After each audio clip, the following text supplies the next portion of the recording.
송영길 북방경제협력위원장 한중러 중심으로 먼저 건설. 송영길 북방경제 협력위원회 위원장이 15일 서울 종로구 일자리위원회 브리핑룸에서 열린 북방경제협력위원회 제2차 회의 기자간담회에서 모두 발언을 하고 있다. 연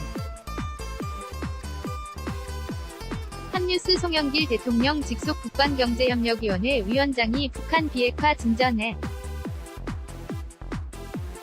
따라 북방경제협력이 급물살을 탈 거라는 전망을 내놨다. 그는 한중러 중심으로 북방경제권이 먼저 건설되고 북한은 비핵화 이후 합류할 것으로 대답했다. 송 위원장은 15일 서울 광화문 KT 빌딩에서 기자간담회를 갖고 북미 정상회담 이후 북방경제협력의 제한 요소가 줄어들 것으로 기대한다. 면 터 후속 조치가 되면 본격적인 북방경제협력의 시대가 열리지 않을까 기대한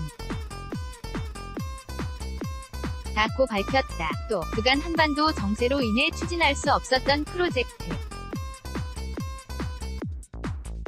들을 러시아 등 북방경제권 국가들과 추진할 수 있는 상황이 조성됐다며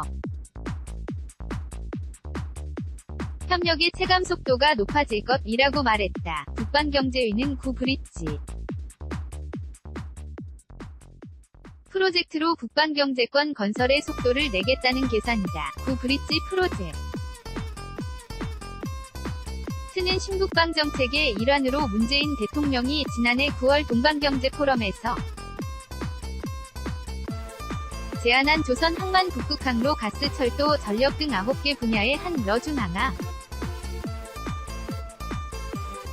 시야 협력 사업이다. 북한은 비핵화가 가시화된 이후 북방경제권에 참여할 수 있을 것으로 보인다. 송 위원장은 이전 정권에도 신북방 정책을 추진했지. 만 북한과 지나치게 연계하다 보니 실질적으로 한러가 발목을 잡혔다며 북한은 북핵 문제가 해결되면 참여하는 것으로 하고 먼저 북한 참여 이 한러 중앙아시아 국가들과 협력하자는 취지라고 설명했다. 그는 비핵화 진전을 전제로 아시아인프라투자은행 EIB 이 북한 인프라 건설을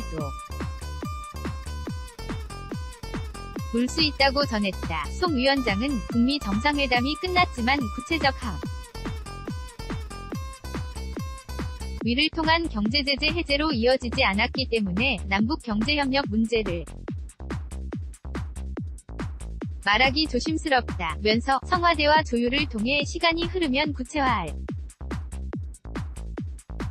수 있을 것이라고 말했다. 한편 송 위원장은 18일 북방경제위 2차 회의를 열고 남북경제협력을 비롯한 북방경제협력 로드맵을 공개한다. 로드맵